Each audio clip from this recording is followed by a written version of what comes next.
Nice. Yes. Professor Lawrence. Pardon? No, you are. You are so far. Oh. I took on the contact like that.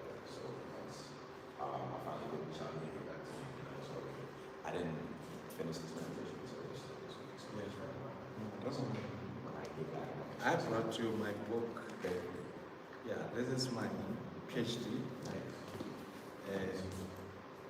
Yeah, so that's for you. That's for you. You sign it? No, I don't sign books.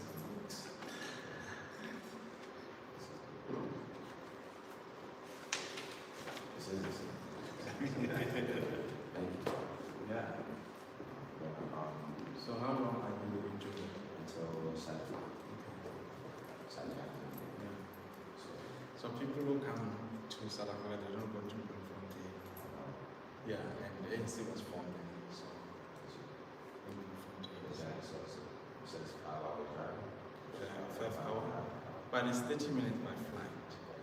It's just that it's those small flights that rattle, so I prefer to sit in my car and listen to some music. No. Okay. I'm looking forward to hear what you are all about. Yeah, I'm hoping that my data is good. As, as an American, I feel out of place speaking about the country. Even though this is a dream come true, I still feel like, is this right? Is this right? Do I have this of the story right? Or is my account of somebody else's account? I'll critique you, please, genuinely, please, because this is my country. I just want to be respectful. But it's good when you have people coming from outside studying it because they don't have emotion attached. Yeah. Right. Yeah. And my last visit, I went to Robert for the first time. I worked there. A few months back. Yeah. How was your experience? It was great. Yeah. You got to take it all. Yeah. I worked on the web for 3 years. So when the first generation to 10, the prison into the museum, which was very, very challenging experience. And then I used the interviews of former Portugal prisoners to write my PhD looking at struggle songs. So I just published that book last year. Is it on Amazon? I don't know when my publisher. We're trying to do another edition. Okay. So that it can be on all the platforms. Yeah, it's not. Okay.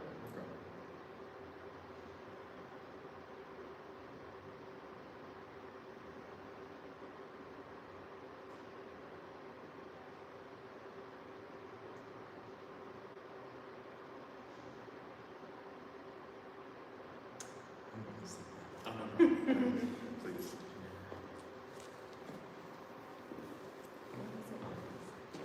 I usually, Oh, you want to do the thing? No. I'm putting the, whoever shows up sitting in the front row. I usually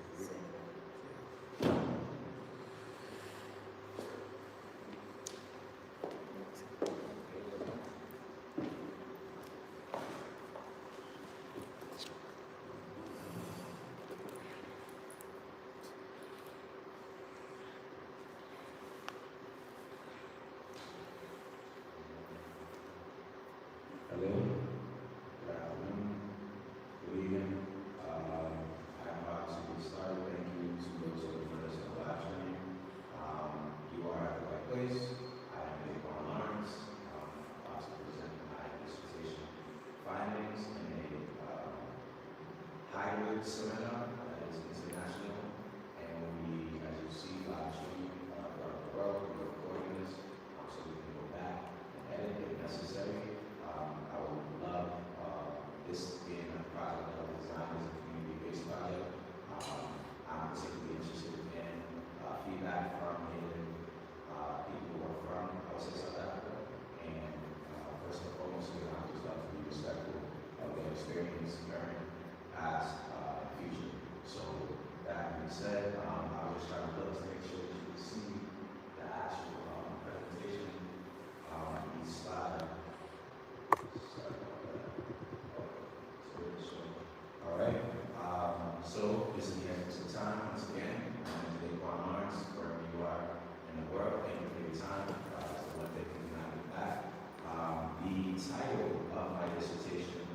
is Urban Class Structure and Post-Apartheid South Africa, Case Studies from Johannesburg and Swansea.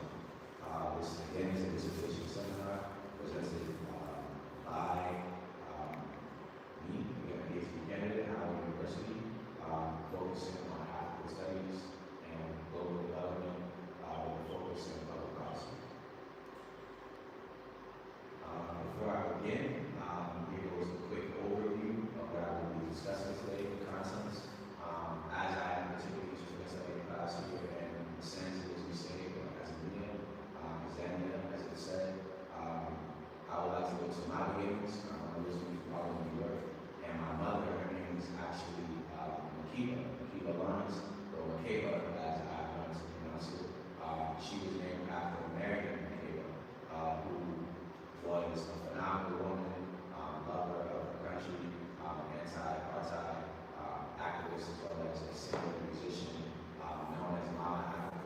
So for me, I don't think that it's by accident or coincidence that my mother would be named after the woman whose nickname is Mama Africa. So shout out to my mother, who has never been to South Africa, but her son is now here presenting his dissertation research.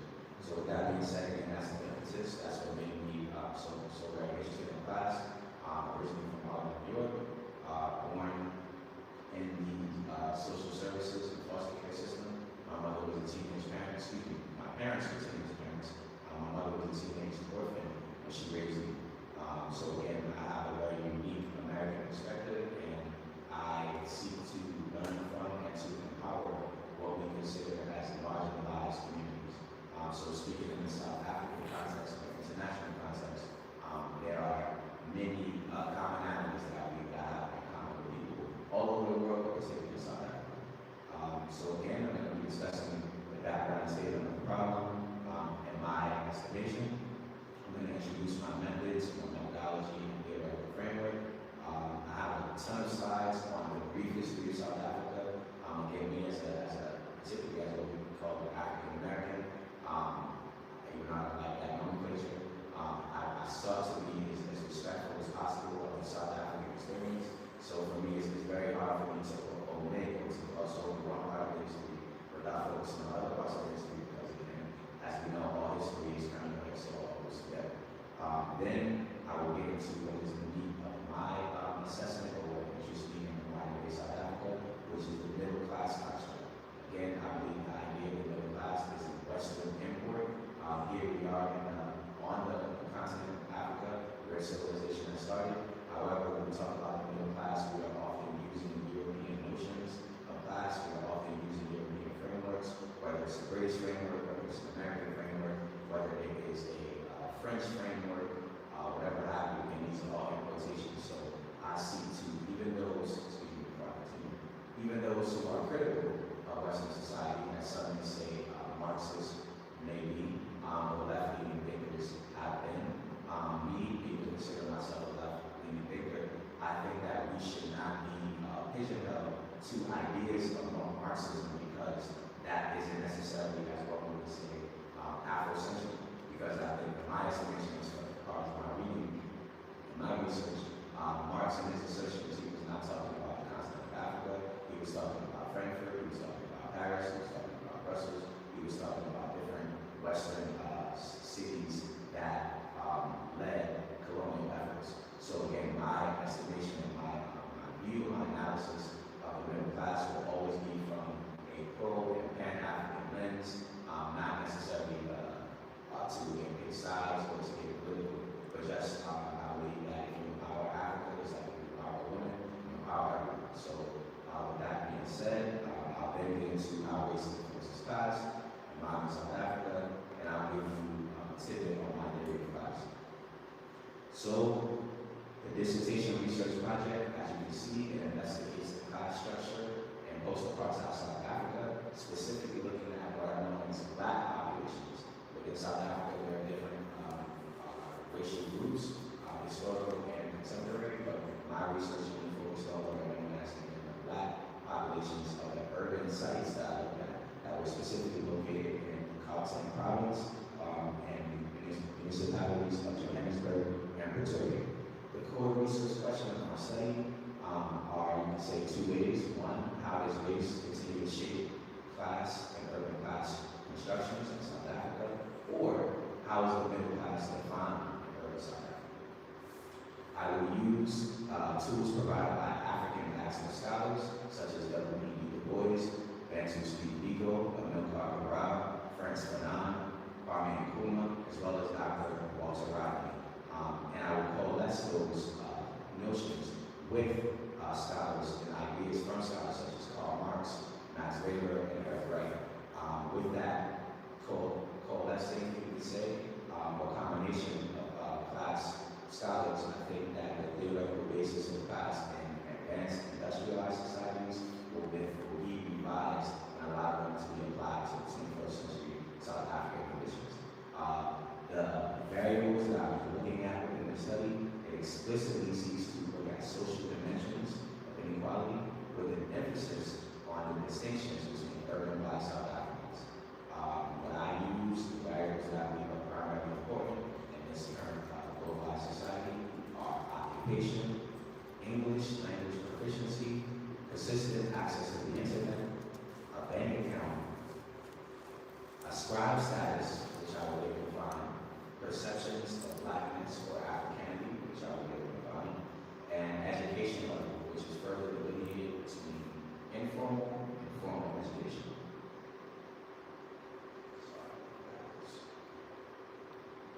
Alright. So,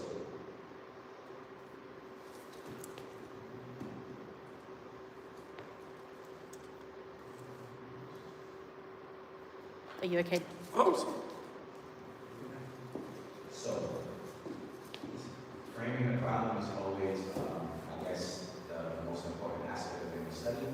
So, what we do know, let's talk about what's known and what's not known. What is known is South Africa is a society with massive inequality. That's a given. Earlier studies have proven and explained economic elements of the divisions of inequality, while few researchers have called for awareness of the social dimensions of inequality. This is something that makes this study unique. I started trying to be unique as a doctoral student. How can I find variations or differences or commonalities between different groups, as we're called the classes of Africans, despite again what one would consider in their racial homogeneity or sameness. What is less widely known is why some South Africans in urban populations have varying lifespans, different lifestyles, recreational habits, or maintain diverging social and political preferences, which I will later explain and investigate throughout the presentation. In post-apartheid South Africa, or modern South Africa, an assessment of class includes findings about the distribution of various levels of poverty, defined as economic underdevelopment for members of urban populations, as well as other social factors. In a society plagued by economic inequality, that is also rooted in policies of racial division, land distribution, and redistribution, as well as social amalgamations and divergences among its heterogeneous citizenry. Class analyses that account for such factors amid the modern digital political economy are more necessary. As we see here, currently live streaming, so we can get into what we're talking about when we say digital. So, while when we talk about class, there are various ways to approach class. Usually when people say class, they're talking about economics or considering economic notions. However, class analysis or class analyses are arbitrary or otherwise known as random, and they can consider several factors that may be economic, social, cultural, or political. In a modern global economy, social economic factors that consider socialization or how people speak and engage, interact with each other, work together, travel with each other, marry. For example, skills such as language ability, the ability to manipulate technologies, perform work duties, or day-to-day duties, or access to a mobile device with internet functionality, or access to a bank account in the long term or the short term, are equally as important as education level, occupation, and employment status. That brings me to what makes this so different, in my opinion. Class study in South Africa is unique for two reasons. First, universal class distinctions within our global economy are not as structurally finite or formal as economists often make them seem. What this means is to me that class is permanent. Individuals can engage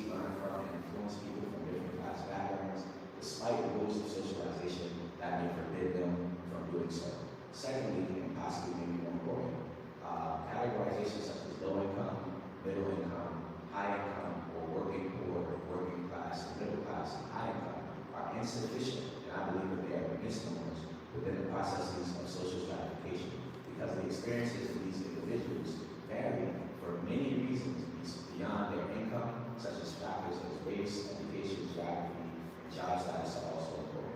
That said, while the majority of Black South Africans still experience some form of economic hardship, there has been a recent emergence of what is considered a Black middle class in South Africa. Nonetheless, middle class in the global South looks and operates distinctly different from what we consider the middle class in the Western world, meaning being an American, so to speak, from the American context. And here goes the methods and the record from. We're going to try to move through this a little bit quickly, just so I can get to the findings, and then we can ask some questions, if anybody has any questions. So, to assess the post-apartheid class structure in Johannesburg and Pretoria, the study utilized a combination of community-based research methods to review archival information and gather data from participants. The study, which is entitled Working Class Structure in Post-Apartheid South Africa, is as a long title that I reiterated it for people that may not find it. It spans from December 2020, which was my end of my first semester as a doctoral student, which was amid the COVID era, or during the COVID pandemic, through April 2026, which technically begins tomorrow, because today is my 31st. Between January 2021 and April 2026, the study included a total of 6 field visits to the research sites where data was collected in Soweto, Johannesburg, and Sunnyside, Pretoria.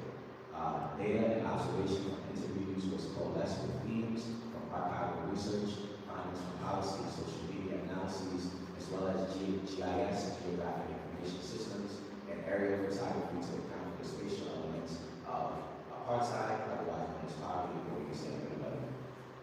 The themes, findings, and data were then situated and assessed using class analysis tools provided by African diaspora scholars, where the theoretical basis of class was revised to allow application for urban South African conditions in the 21st century.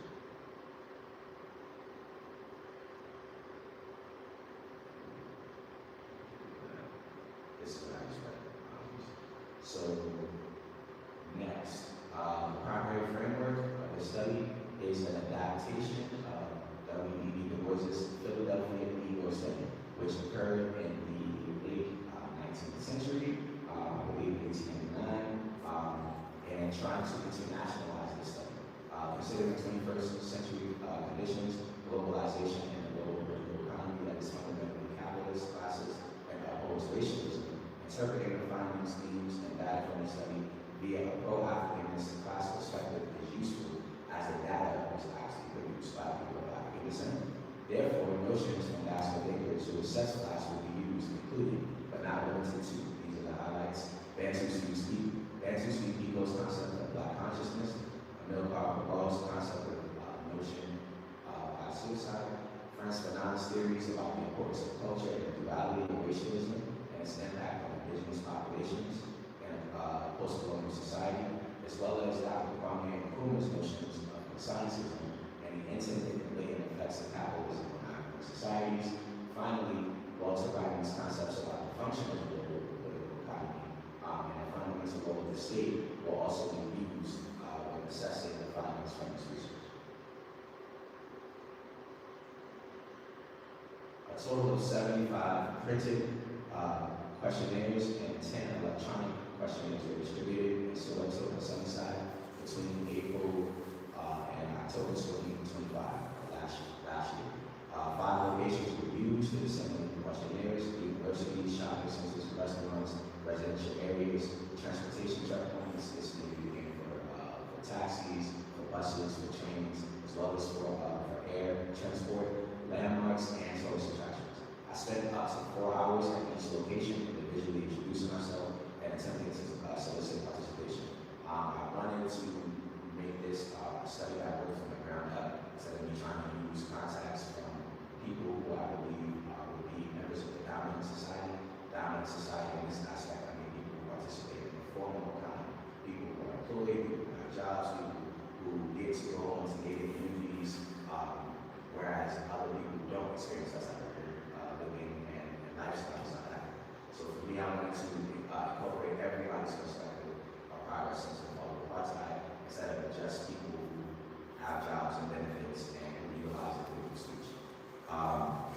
Random selection, 85 total distributed questionnaires. Data from 7 anonymous participants were highlighted for 12.14% of the study's sample population was highlighted in findings, while the remaining data was used to perform the DaQuan writing for various sections of registration.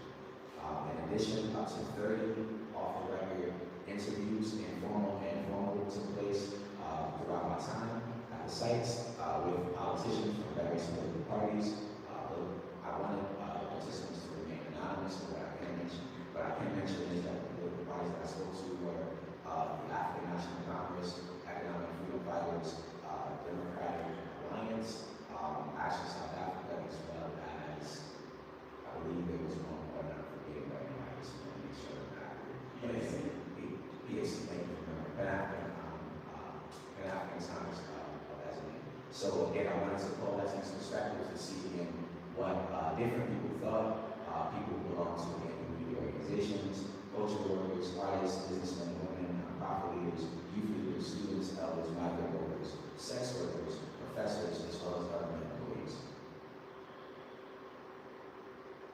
I came up with a study questionnaire myself. The dependent variable of the study is class, as I'm trying to identify what the class structure is, while the independent variables were, as mentioned, occupation, English language proficiency.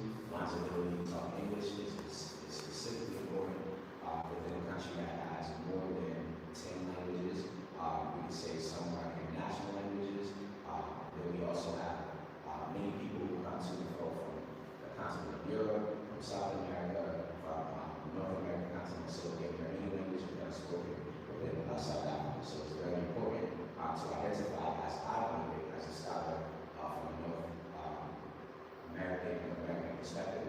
There is what we consider language hierarchy, where people who do not have the ability to speak English in certain contexts will not be able to get jobs, will not be able to participate in the formal economy, they will not be able to participate or see possibly support student fees, they won't be able to solicit support with many different aspects of life.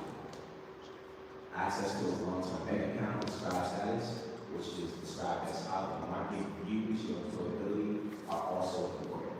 To qualify the variables above, the study used a combination of qualitative and quantitative methods as alluded to.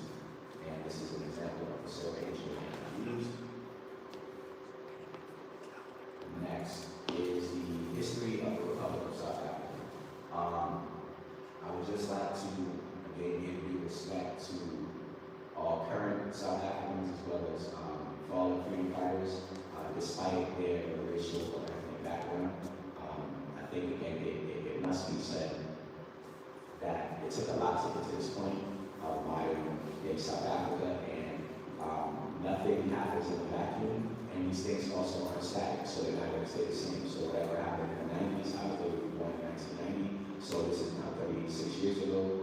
What happened in the 1990s equally as important and pivotal to what's happening now, and what happened before 1990, we could say in the 1960s, 70s, 1950s, and 40s, all of these things are equally as important. So in my estimation, I try to run through the deep and rich history of South Africa in a way where it lends itself to this study, but also help us formulate ideas, notes, and trends within class divisions throughout the different periods at South Africa's history. I divided my dissertation into 5 distinct periods. 1, the colonial period, 1, the pre-colonial period, 2, the colonial period, 3, the apartheid period, 4, the contemporary period. So I said 5 was actually 4. The years that I used to delineate the pre-colonial period is everything in South Africa prior to 1652, the arrival of the Dutch settlers. Colonial Africa that period runs from 1652 through, I stopped at 1910 because that's when the Union of South Africa was created. However, that could be adjusted in maybe other ways to be able to see it that. Even though apartheid did not formally begin until 1948, so we could, for the sake of the study, let's say the colonial period was from 1652 to 1948. The apartheid years were then divided from 1948 formal fall of apartheid, which I'll say happened between 1994 and the first constitution post-apartheid in 1996, and the contemporary era that came from 94 into present day. So you can say that 94 to 96 will be modern day South Africa. Here we go. Please forgive me if I butchered South African history and again if I made any errors. I definitely want to be as accurate as possible. More than advocacy, I believe accuracy is very, very important. So, pre-colonial South Africa, here goes since it is. I'm going to try to move quickly. Forgive me for speaking fast. I am from New York. Another Dutch scholar. Prior to the 16th century, the region of South Africa was dominated by indigenous populations and processes. Some of those populations, as you can see, are offered on this map, which is from Thompson's History of South Africa. I believe it's integral to highlight the experiences of these indigenous South Africans because they developed social and cultural traditions as well as political and economic systems that were interrupted by colonialism, capitalism, and eventually apartheid. Modern humans have resided in this part of the world for more than 100,000 years, and their lineage can be traced back more than 3 million years, which is a very long time. The changes among groups were characterized by different relationships of trade, marriage, migration, as well as language, ability, linguistic traits, physical features, and varying levels of technological mobility.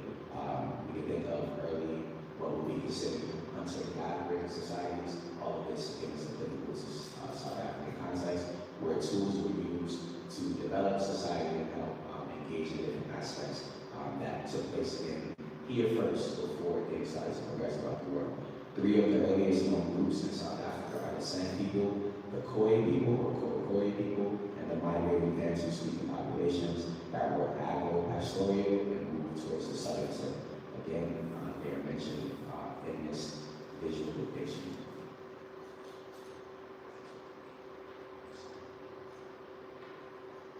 In colonial South Africa, which was the mid-1600s, the history of the southernmost country in the African continent experienced a change that would impact the nation for centuries, which was the arrival of European settlers. The Dutch and British held competing interests in this nation during the early colonial period, and these interests still find relevance today. After the establishment of the Union of South Africa in 1910, the political development and economic development of the nation began to unfold for various racial groups simultaneously and distinctly. The white populations consolidated their power as after the Anglo-Boer Wars, and the economic strategy focused on maneuvering or exploiting black labor. Black South Africans, which are the primary focus of the study, who had their interests repeatedly ignored since the arrival of the Dutch in 1692, began to develop political consciousness, forming organizations that would impact the nation throughout the 20th century and beyond. Programs of political organizations highlighted the need for African independence, political and economic development, despite the presence of white settlers.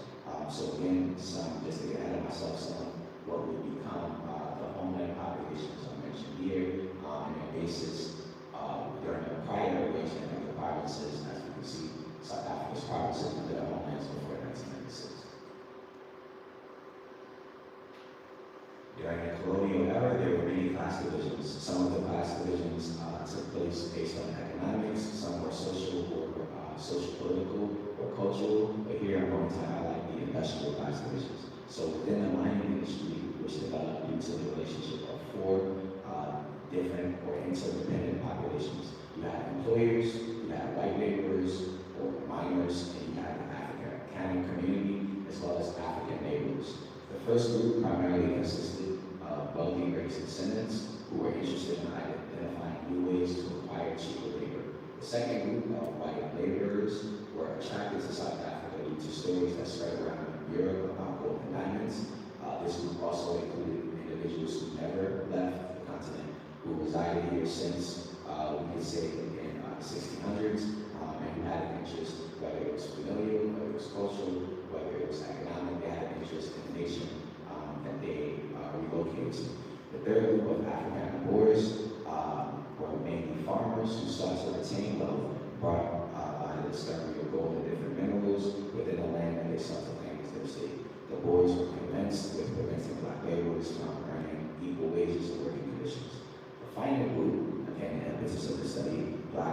workers receive inhumane treatment on the employment market, were prohibited by law from digging, paid substantially less than whites, accommodated prison-like conditions, prevented from leaving mining corners during contract terms, and even lacked union support, which is very critical in South Africa. Other further colonial class divisions took place along racial lines. During this period, the extreme segregation policies were symbols of the impending or pending apartheid began to formulate. Political paths of the white minority collaborators and the non-white populations were bound to collide or intersect as the Union of South Africa began to activate its land appropriation plans, which drew opposition from various groups within South Africa, including white members of South African society. I did not put that here, but I wanted to just mention that. In 1913, the Union implemented the Native Lands Act, which formally divided the land, the Immigration Regulation Act, which outlawed Indians from moving from the province in which they were born. At this point, we now consider this quasi-Natal, but I believe again this was within the Natal province. The Urban Areas Act of 1923 restricted Africans' movement, and during this process, we also had the political development of the non-white populations. Some organizations that were instrumental to the modern day politics, labor movement, political movements within South Africa are the African Political Organization, founded in 1902, the African National Congress, which is the party of the current incumbent political party that is the administration of the country, the Industrial, Commercial, and Commercial Workers Union, ICU, founded in 1919, the South African Federation of Non-European Trade Unions, FNETU, founded in 1928, and the African Mine Workers Union, founded in 1941. So, glossing over a lot of history, many things happened that I can't mention. After the National Party's 1948 victory in the general elections, the group quickly advanced to further consolidate its power. This is where we have the formal policy of apartheid, which means separateness, or as it's implied, separate development via the former apartheid government, which was ran and operated by the Nationalist Party. Four key things happened during the implementation, the formal implementation of apartheid. One, 4 racial groups were identified. This built upon further categorization that already took place through social stratification. We now have African, colored, Indian, and white populations. Secondly, the white population was considered the racially civilized racial groups and entitled to absolute power over the state. The policy also mandated emphasis on African economic and social control and upheld the interests of whites over the Black South African interest. And lastly, apartheid authorized racial separation via social institutions, as different racial groups within the country had different formal institutions that were responsible for administering services or giving them supports. Under apartheid, South Africa was industrialized and gradually became different from other countries as the decolonization and desegregation period spread throughout the global South. As the economy expanded, industries admitted more African workers, racial categories continued to define the social and economic gaps of underdevelopment. The apartheid period increased the wealth gap between employed Africans and employed whites. The labor practices that helped preventing Black South Africans from obtaining employment while holding spaces for whites to obtain employment continued, and the government had exclusive policies for education. Education stemmed from formal education, primary school, secondary school, all the way through higher education, where the National Party adjusted and matched the public school policies of extreme segregation. An example of this was in 1959, the extension of the University Education Act, which prevented established universities from accepting Black students that did not have special permission from a cabinet minister. Simultaneously, 3 separate colleges were produced for colored, Indian, and Zulu students.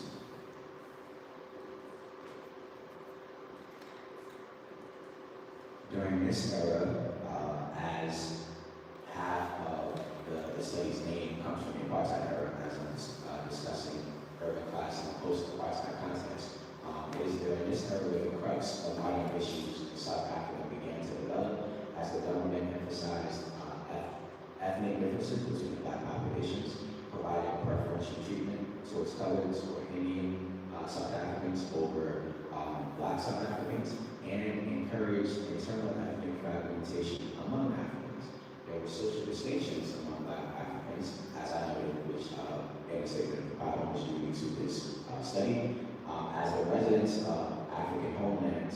urban areas and the white farming areas all had varying experiences and lived differently. However, the government explicitly enforced class division among Black South Africans.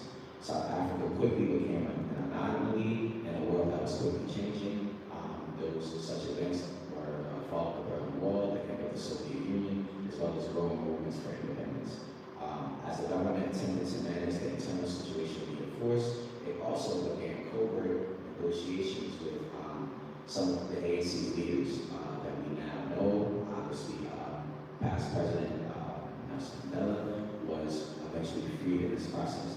Such activity would catalyze a period of deliberation and negotiations that were complemented by South Africa's economic recession, deteriorating homelands, demographic challenges brought by growing African populace and rapid urbanization, as well as its codependent, I emphasize codependent, multiracial population.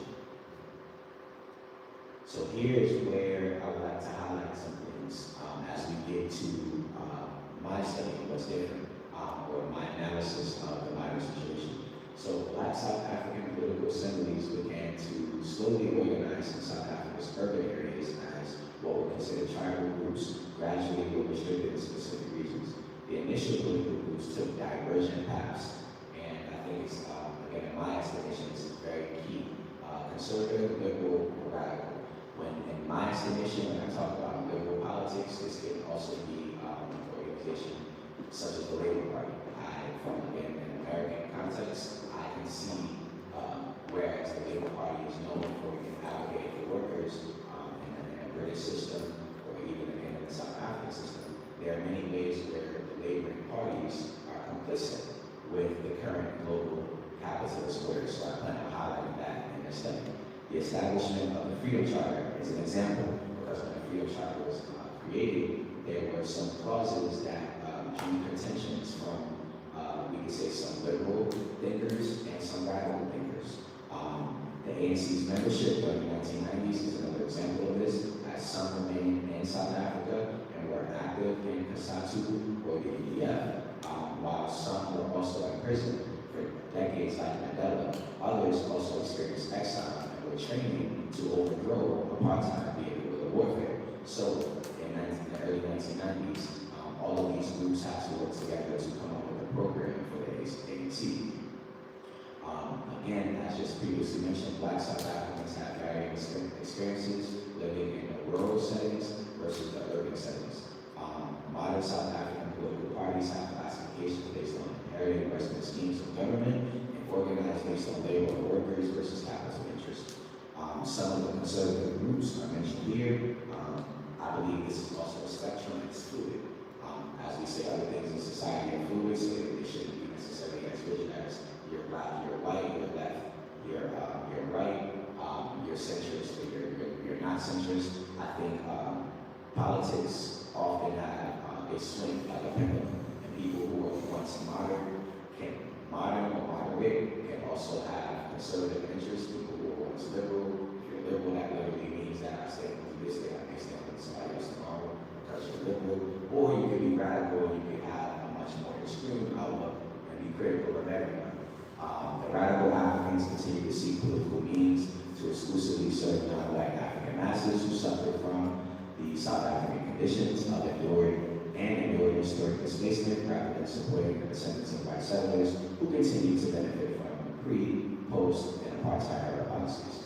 Some liberal groups found themselves torn between the political racial poles and sought to create racial solidarity, i.e. Nelson Mandela, or some conservative groups aligned with, you could say, some people would say the minority white population, some people would say European settlers, some people would say the capitalists. However you conceive of it, it is how I would think that you could mention it.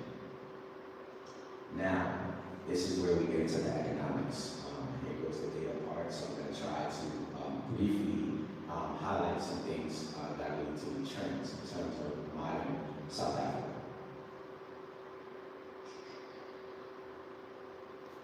So, the middle class construct in urban South Africa. Here we are looking at, these are statistics from Stats SA.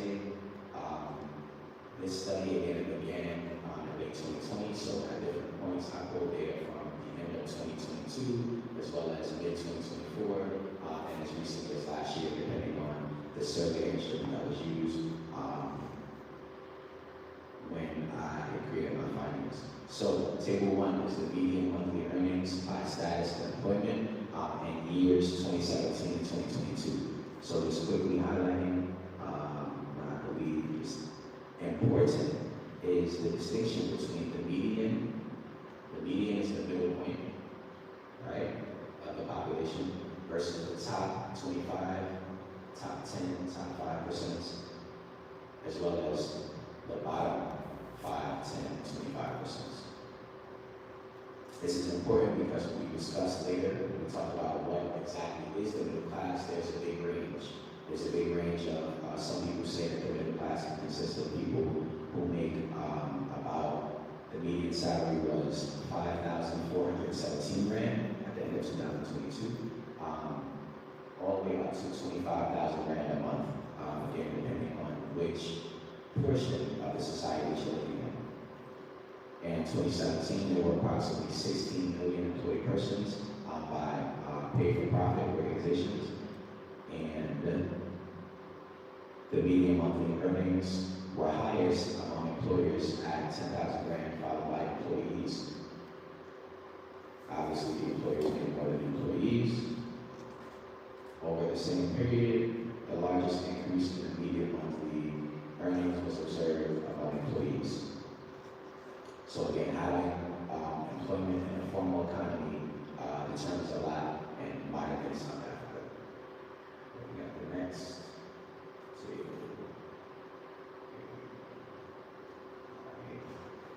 So taking a break before we dive into more. This again situates the economic perspective or treatment of the study in a different way. So there was new data published on the median salaries of South Africa. Through this data, it revealed huge differences in earnings across the country, which was previously mentioned. The average South African worker earned about 25,000 rand or 1,400 USD, while the median salary in South Africa was reported, as I mentioned, at only 5,417 rand a month in 2022. The average represents an equal distribution among all salaried workers, while the median represents the middle point of about 13 million workers in South Africa. As the studies was focused on Johannesburg and Pretoria, both are located in the Gauteng province, the average salary for a Gauteng resident was 7,500 a month, which is relative again compared to other provinces. This is very important. The national median salary was identified as between 5,417 and 5,500. The average salary in Johannesburg annually is 400,000 rand, or 33,000 a month, according to 2023 estimates. And this can also be analyzed via skill level, as 21,000 rand was the median for skilled workers, 5,500 for semi-skilled workers, and 3,300 for what would be considered low-skilled workers. And last but not least, the key demographic in 2022, the white population had the highest median monthly earnings of 21,000 rand, while Black South Africans had the lowest of 4,684. So here we can see again, even in a modern day society, the pre, post, and current apartheid, or I guess we say during apartheid conditions, had an impact on economic development. This takes us to our next chart, or our next table, which is table 2, the median monthly earnings of employees by sex status. So this would be men and women, biologically speaking, although this can change in the future. Similar to the previous group, has the median, top 5, top 10, top 25%. As you can see, the monthly earnings for employees at the bottom 5% increased between 2017 and 2022. However, there was a gender earnings gap that was observed in 2017 and 2022 as men continue to out-earn the women. It is not even as justified, but this is just the status quo. And lastly, in 2022, women who were we see paid employment earn 20% less than men. Figures 4 and 5 look at the median monthly earnings by population group. Again, this information is from Stats SA. And figure 5 looks at the earnings by age. So we can see again between the period of 2017 and 2022 that which racial groups earn the most per month throughout these 5 years, or excuse me, 6 years, the 6-year period. As well as which racial groups, as well as which age groups earn how much income throughout the same period. In 2022, the white population had the highest median monthly earnings, followed by the Indian or Asian population group.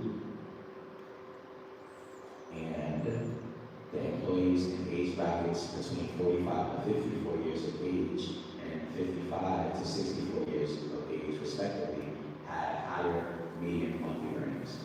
This can be attributed to education level or sheer experience and seniority, being able to be more adept to navigate the economy.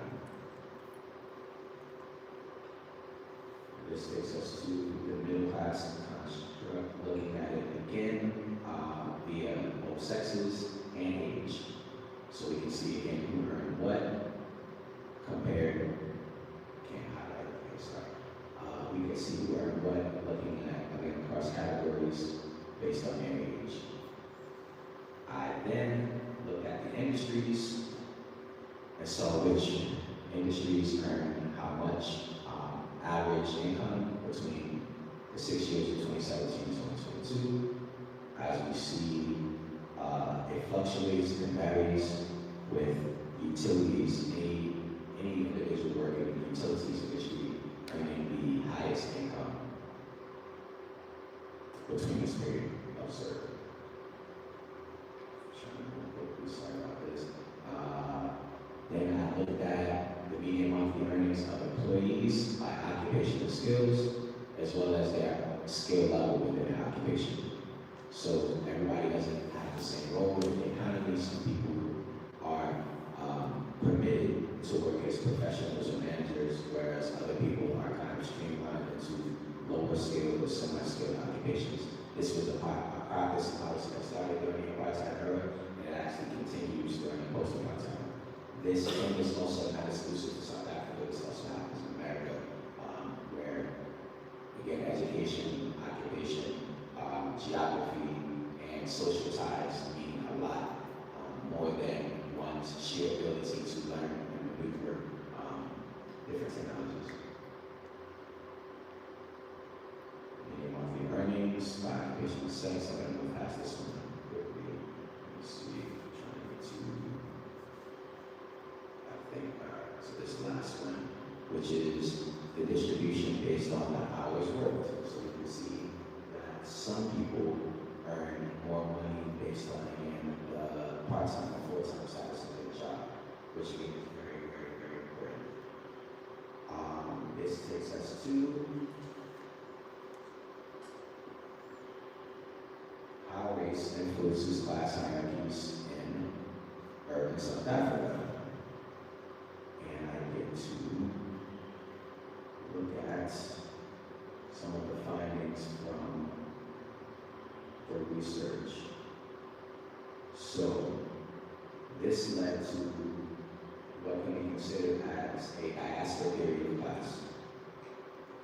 Most of, I do not have the findings on the board, forgive me for that, I'm going to read them. There were several trends that emerged. During the feedback portion of my study with various groups or issues, several issues taking precedent among the highlighted responses, 12.14% of the group that was analyzed. Some of those trends that emerged, I was waiting for it to look up. Some of the trends that emerged, here we go.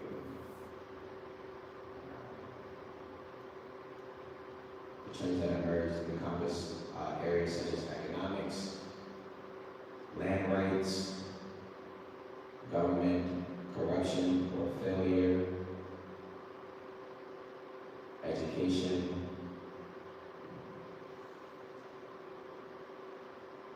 educational policies or lack thereof, social policies and practices, employment caps or employment buffers, one employment buffer for the language. Somebody can, if they don't speak a certain language, that's a criteria that will let them from being able to employ to a whole sector, sometimes many different sectors and industries within South Africa.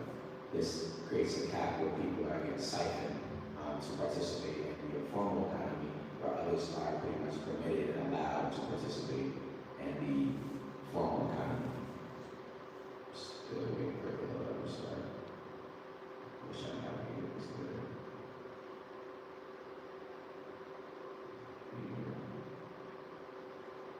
Got it. All right. So there were 3 primary questions that the study used when engaging with participants. The first question was the exclusionary systems, policies, or practices in South Africa, modern in South Africa. What are those policies? Do they exist? How they impact you? The second question was, what are your thoughts on the middle class in South Africa? What makes one middle class? Specifically looking at urban areas, because again, we identified that the urban areas operate completely different from the rural areas of South Africa. The last question was, since the fall of apartheid, there have been 6 government administrations with the South recently taking office. How have the economic conditions changed for Black South Africans in Sunnyside, Pretoria, or Soweto, Johannesburg, within the Gauteng province? Of those questions, the themes that emerged regarding South Africa's exclusionary policies were access to the internet, the Black economic empowerment policies, as mentioned, corruption and government failure, economic exclusion and high unemployment, educational policies, healthcare equality, land rights, language policies, the legacy of apartheid, and spatial development, as well as racial segregation and racial status. The tender system was also mentioned by 2 respondents. Quickly getting to the conclusion, almost not too long.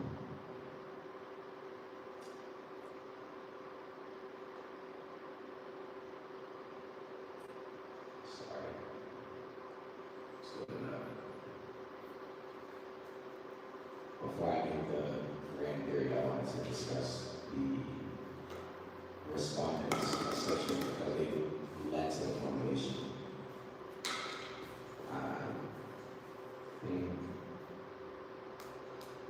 Guess I'm not gonna wait too long. Alright, so I'm gonna get to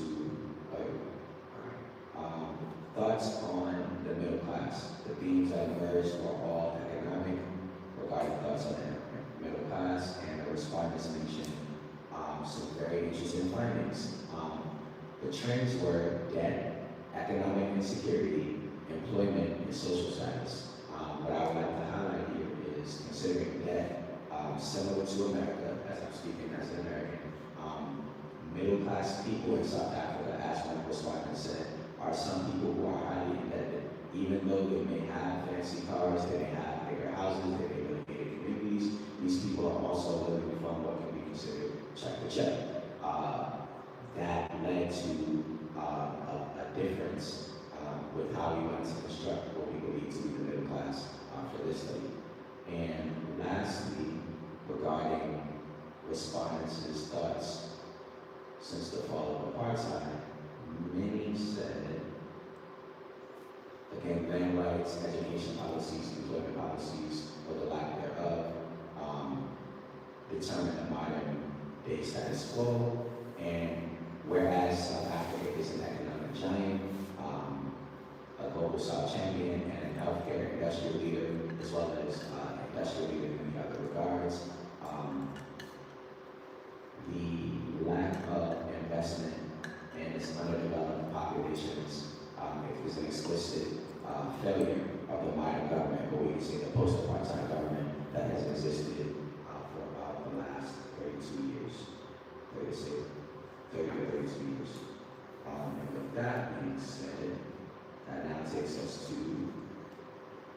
what I believe can hopefully be a new treatment of class studies moving forward beyond the 21st century.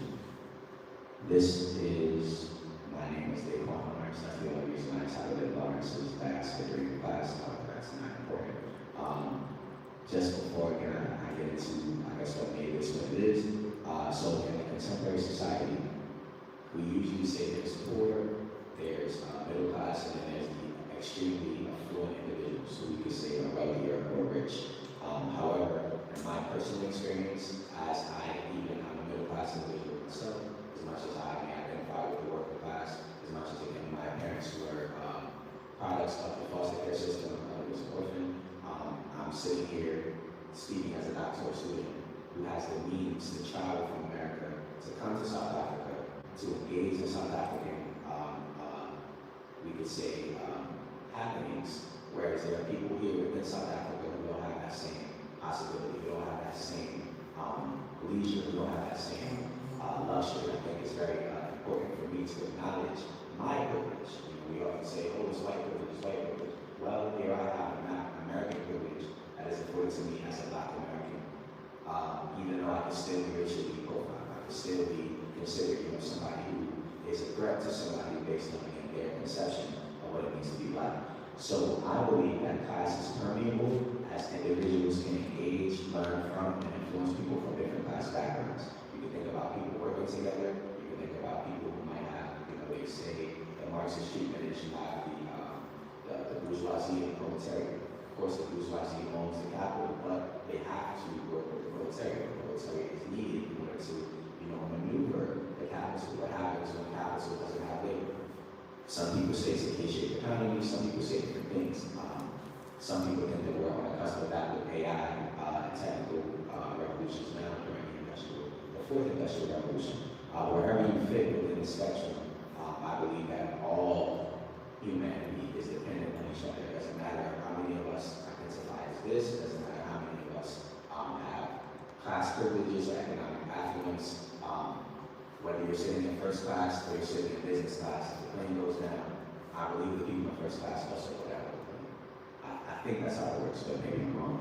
Class categorization such as low income, middle income, high income, working poor, working class, middle class, high income are insufficient, as mentioned at the beginning. When factoring in variables of identity, researchers can identify an abundance of distinctions between South Africans that occupy a single class group. Said another way, you could put a bunch of people in a group and say that they're all middle class. However, as mentioned earlier, based on history, the middle class lifestyles of those who reside in urban quarters will be different from rural. The middle class lifestyles of those who belong to one racial group will be different from another racial group. The middle class lifestyles based on where you work in the industry, all of these things matter. Variables such as ascribed status. Ascribed status is how the market views you. Usually it's what school did you go to? What did you pass your metrics? What degree do you have? Sometimes in the Washington, D.C. sense, what they like to say is, what organization do you work for? That one question right there determines if that person is going to talk to you, if they're going to walk away from you or happy hour. If you don't work for an organization that people consider affluent or a moving factor in a dominant society, then they won't talk to you. If you say, oh, I just work at, the gas station, they're going to look at you and they're going to then have all of these projections based on the lifestyle that you live, and they're going to consider you less than or subhuman because you work at a gas station. Whereas if you say, oh, I work for the World Bank, people are going to say, oh, this is a prestigious job, this is a prestigious title. This person is educated, this person has power, this person has leverage based on the job that you occupy, or excuse me, the industry that you work for, the organization that you work for. What about the middle class, what about middle class South Africans who socialize and work with working class South Africans? The buffer or the nexus between the colonizers and the colonized. The middle class represents the bridge between the settlers and the colonized. In my estimation, I think different characteristics that can be attributed to people who would like to, we could say, meander or fluctuate between these categories can be their class consciousness. Is it high or is it low? Their class and cultural sensitivity. Are they cognizant or are they aware that others may be struggling? We like to say now, within modern society. Me speaking as a man, a heterosexual man, it is very incumbent upon me to be respectful to anybody based on what, despite their gender, despite their racial status, despite their sexual status in terms of being a man and a woman.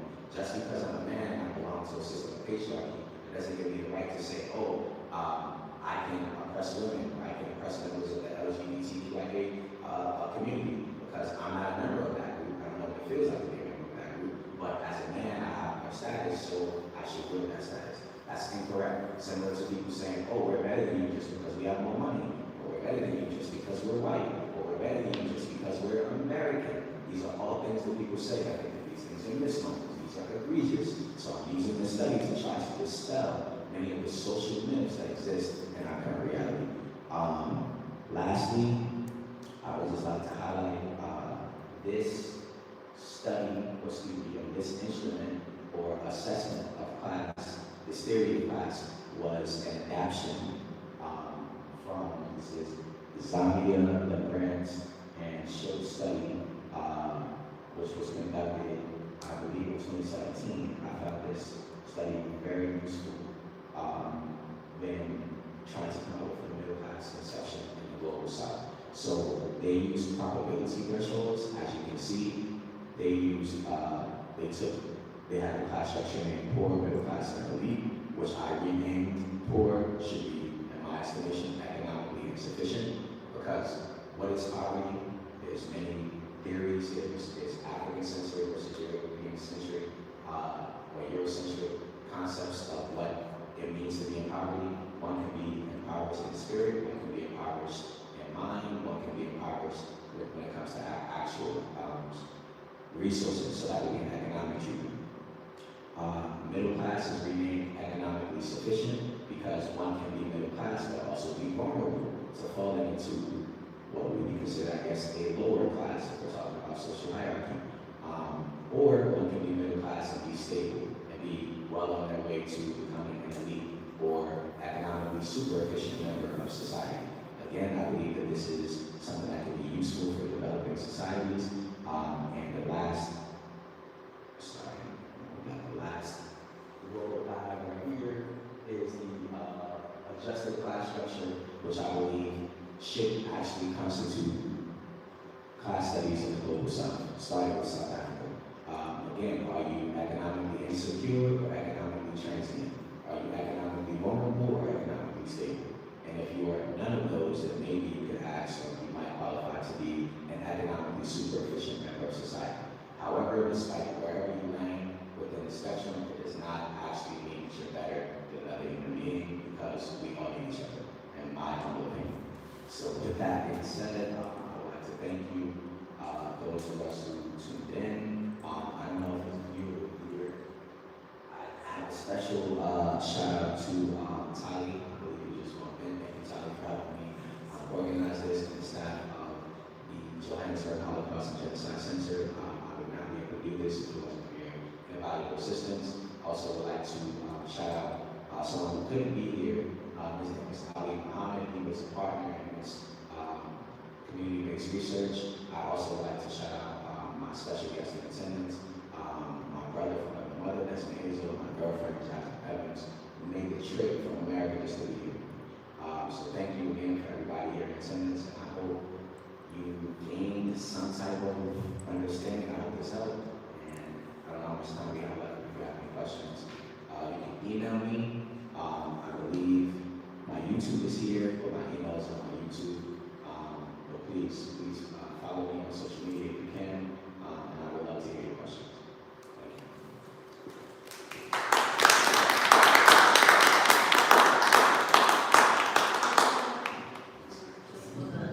The people on the live stream probably need this.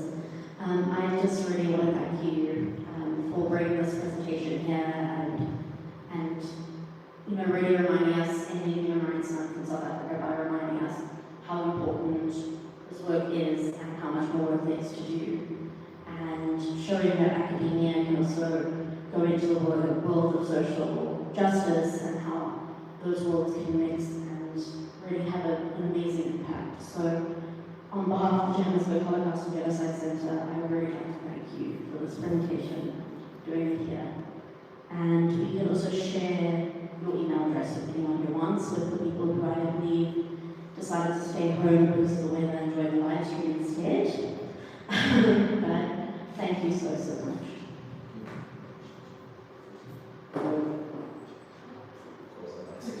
I mean, I'll hide the difference.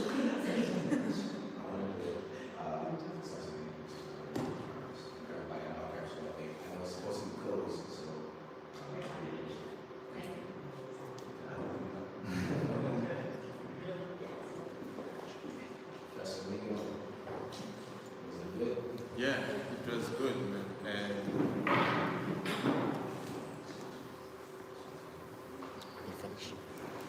you must bring your mother here. Oh yeah, that's my Please. plan. How do you end it and save it?